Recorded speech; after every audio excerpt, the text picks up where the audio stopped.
2021 সালে সামরিক অভ্যুত্থান, যখন মিয়ানমারের সেনাবাহিনী দেশের নির্বাচিত সরকারকে ক্ষমতাচ্যুত করে এবং এর মাধ্যমে দেশটিতে এক ভয়াবহ গৃহযুদ্ধ শুরু হয়। আর এই যুদ্ধের এক গুরুত্বপূর্ণ অংশ ছিল রাখাইন রাজ্য। রাখাইন মিয়ানমারের পশ্চিমাঞ্চলের একটি অঞ্চল যেখানে বহু বছর ধরে জাতিগত সংঘর্ষ চলছে। এই রাজ্যটি ইতিহাস জুড়ে দারিদ্র্যের কষাঘাতে জর্জরিত ছিল। এখানকার রাখাইনরা মিয়ানমারের সেনাবাহিনীর কাছে দীর্ঘদিন ধরে বৈষম্য আর নির্যাতন সহ্য করে আসছে। আর এই অবস্থা থেকে সৃষ্টি হয়েছিল বিদ্রোহী গোষ্ঠী আরাকান আর্মির। বাংলাদেশের সঙ্গে মায়ানমারের 271 কিলোমিটারের সীমানা রয়েছে। বাংলাদেশের বান্দরবন, রাঙ্গামাটি ও কক্সবাজারের মতো 3টি জেলা রয়েছে মায়ানমারের ঠিক পাশেই। এই সীমান্তবর্তী জায়গাগুলিতেই বর্তমানে আরাকান আর্মি তাদের দাপট দেখাচ্ছে। এই গোষ্ঠীটি ইউনাইটেড লিগ অফ আরাকান এর সামরিক শাখা হিসেবে কাজ করে। তারা দাবি করে তারা রাখাইন জনগণের আত্মনিয়ন্ত্রণের অধিকারের পক্ষে এবং তাদের সংস্কৃতি ও ঐতিহ্য রক্ষার জন্য সংগ্রাম করছে। প্রথমে আরাকান আর্মি এবং কাচিন ইন্ডিপেন্ডেন্ট আর্মি একসাথে মিয়ানমার সেনাবাহিনীর বিরুদ্ধে লড়াই করেছিল। পরবর্তীতে তারা রাখাইন রাজ্যে নিজেদের শক্তি বৃদ্ধি করে এবং মিয়ানমার সেনাবাহিনীর বিরুদ্ধে বিভিন্ন সামরিক অভিযান পরিচালনা করে। আরাকান আর্মি যাত্রা শুরু হয় মাত্র 26 জন সদস্য নিয়ে, যাদের অধিকাংশই ছিল উত্তরাঞ্চলের খনিতে কাজ করা শ্রমিক। তাদের সামরিক প্রশিক্ষণের জন্য চীনের সীমান্তবর্তী অঞ্চল, যা তখন কাচিন ইন্ডিপেন্ডেন্স আর্মির নিয়ন্ত্রণে ছিল, বেছে নেওয়া হয়। এই অঞ্চলটি তাদের জন্য একটি নিরাপদ আশ্রয় এবং প্রশিক্ষণ কেন্দ্র হিসেবে কাজ করে। ধীরে ধীরে আরাকান আর্মি তাদের সংগঠনকে বিস্তৃত করতে থাকে এবং সংযুক্ত হয় নতুন নতুন সদস্য। যত সময় গড়িয়েছে, আরাকান আর্মি তাদের শক্তি বাড়িয়েছে এবং 2024 সালের শেষ দিকে তারা মায়ানমার আর্মির উপর চরমভাবে আঘাত হানে।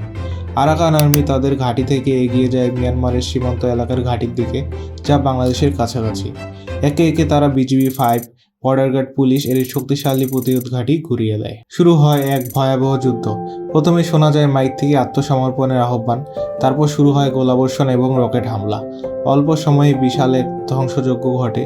শত শত মিয়ানমারের সেনা একে একে ধ্বংসস্তূপের মধ্যে আটকা পড়ে। এক প্রতিবেদনে বলা হয় বিজিবি 5 এর চারপাশে মাইন পুঁতে রাখা হয়েছিল, যেগুলো পার করতে গিয়ে অনেক যোদ্ধা প্রাণ হারিয়েছিল এবং গুরুতরভাবে আহত হয়েছিল। আরাকান আর্মির সদস্যরা জানায় যে তারা প্রথমে গর্ত খুঁড়ে তারপর সেখানে সশস্ত্র প্রতিরক্ষা ব্যবস্থা তৈরি করে।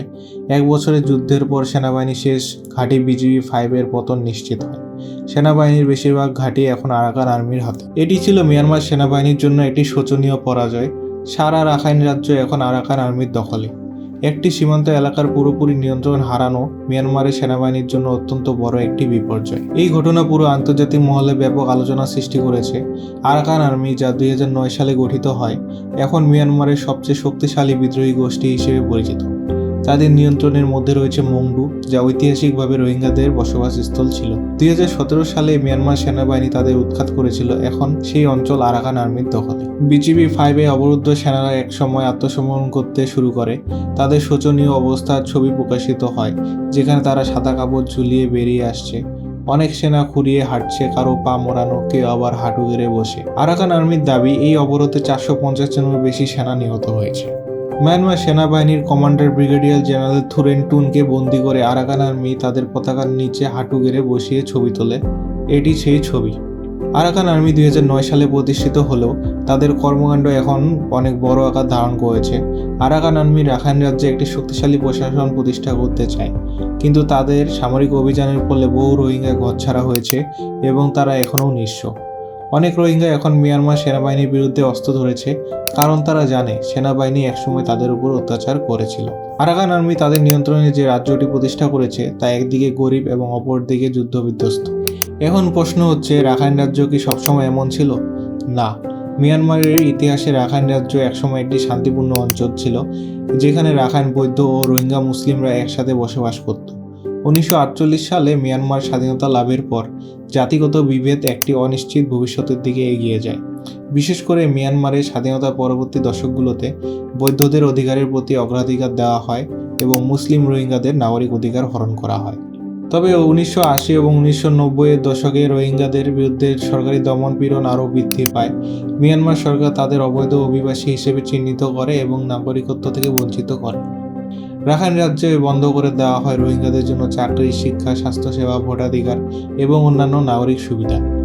সেনাবাহিনী তাদের বিরুদ্ধে ব্যাপক দমনমূলক পদক্ষেপ গ্রহণ করতে থাকে, যা আবার সেই সময় স্থানীয় বৌদ্ধ রাখাইনরা সমর্থন দিয়েছিল। এমনকি সেনাবাহিনী রোহিঙ্গাদের মধ্যে ভীতি ছড়িয়ে দেয় এবং তাদের উপর সন্ত্রাসী কর্মকাণ্ড চালায়। 2012 সালের জুনে মিয়ানমারের রাখাইন রাজ্যের কোচিন শহরে এক দাঙ্গা শুরু হয়, যখন একজন রাখাইন বৌদ্ধ নারীর ধর্ষণের অভিযোগ ওঠে। এই ঘটনার পর রাখাইন বৌদ্ধরা রোহিঙ্গাদের বিরুদ্ধে সহিংসতা শুরু করে এবং প্রায় 90 জন রোহিঙ্গা মুসলিম নিহত হয়। সেনাবাহিনী এবং পুলিশ সহিংসতা দমনে কার্যকর কোনো ভূমিকা না নিয়ে পরিস্থিতি আরও খারাপ করে তোলে। একের পর এক দাঙ্গা, সন্ত্রাসী হামলা এবং নৃশংস আক্রমণ শুরু করা হয়, যার ফলে বহু রোহিঙ্গা তাদের বাড়িঘর হারিয়ে শরণার্থী হয়ে দেশ ছাড়তে বাধ্য হয়। এই সহিংসতা দেশের ভেতরে রাজনৈতিক অস্থিরতা সৃষ্টি করে। 2017 সালের আগস্টে রোহিঙ্গা মুসলিমদের একটি বিদ্রোহী গোষ্ঠী Arakan Rohingya salvation army ARSA সেনাবাহিনীর পুলিশ পোস্টে হামলা চালায়। এটি ছিল রোহিঙ্গাদের উপর মায়ানমার সেনাবাহিনীর অত্যাচারের বিরুদ্ধে প্রতিবাদ। সেনাবাহিনী এই হামলার প্রতিক্রিয়ায় রাখাইন রাজ্যে ব্যাপক আক্রমণ শুরু করে, যা এক ভয়াবহ এথনিক ক্লিনজিং বা জাতিগত নিধন হিসেবে পরিগণিত হয়। তাদের অভিযানে রোহিঙ্গা মুসলিমদের গ্রামগুলো পুরোপুরি ধ্বংস করা হয়। নারীদের ধর্ষণ, পুরুষদের হত্যা, শিশুদের নির্যাতন এবং হাজার হাজার মানুষকে নির্বিচারে উচ্ছেদ করা হয়। বিশ্বব্যাপী এই ঘটনা গভীর উদ্বেগ সৃষ্টি করে এবং মিয়ানমার সেনাবাহিনীর কার্যকলাপকে গণহত্যা হিসেবে চিহ্নিত করা হয়। মিয়ানমার সরকার ও সেনাবাহিনীর বিরুদ্ধে জাতিসংঘ, মানবাধিকার সংস্থা এবং বিভিন্ন দেশের সরকার গভীরভাবে সমালোচনা করে। তবে মিয়ানমার সরকার এই ঘটনার জন্য আন্তর্জাতিক তদন্তকে তেমন গুরুত্ব না দিয়ে নিজের কর্মকাণ্ডে আরও জোর দেয়। 2017 সালের এই আক্রমণের পর প্রায় 7 লাখেরও বেশি রোহিঙ্গা শরণার্থী হয়ে বাংলাদেশে আশ্রয় নেয় এবং পৃথিবীর সবচেয়ে বড় শরণার্থী সংকট সৃষ্টি হয়। বাংলাদেশ সরকারের জন্য এটি একটি বড় চাপ ছিল এবং আন্তর্জাতিক সম্প্রদায়ও রোহিঙ্গাদের মানবাধিকার রক্ষার সমর্থন জানায়। 2017 সালের পর থেকে মিয়ানমার সেনাবাহিনী রাখাইন রাজ্যে নিজেদের শক্তি ধরে রাখার চেষ্টা করলেও তারা ক্রমশ নিয়ন্ত্রণ হারাতে থাকে। সেনাবাহিনীর বিশাল সামরিক সক্ষমতা থাকা সত্ত্বেও বেশ কয়েকটি কারণ এই দুর্বলতার জন্য দায়ী। রাখাইন রাজ্যে আরাকান রোহিঙ্গা স্যালভেশন আর্মি এবং অন্যান্য বিদ্রোহী গোষ্ঠী মিয়ানমার সেনাবাহিনীর বিরুদ্ধে প্রতিরোধমূলক যুদ্ধ চালিয়ে যেতে থাকে। এই প্রতিরোধ আন্দোলনে রোহিঙ্গা জনগণের অংশগ্রহণ এবং তাদের সংগঠিত ভূমিকা সেনাবাহিনীর জন্য একটি বড় চ্যালেঞ্জ হয়ে ওঠে। আরসা এবং অন্যান্য বিদ্রোহী গোষ্ঠী আধুনিক গেরিলা কৌশল ব্যবহার করে সেনাবাহিনীর উপর চাপ সৃষ্টি করে। রাখাইন রাজ্যের ভৌগোলিক বৈশিষ্ট্য সেনাবাহিনীর জন্য বড় প্রতিবন্ধকতা তৈরি করে। পাহাড়ি এলাকা, গভীর জঙ্গল এবং দুর্গম অঞ্চল বিদ্রোহী গোষ্ঠীগুলোর পক্ষে কাজ করে। এই জটিল ভূখণ্ডে তাদের লুকিয়ে থাকা, দ্রুত আক্রমণ করা এবং প্রতিকূল পরিবেশে টিকে থাকা সহজ হয়ে যায়।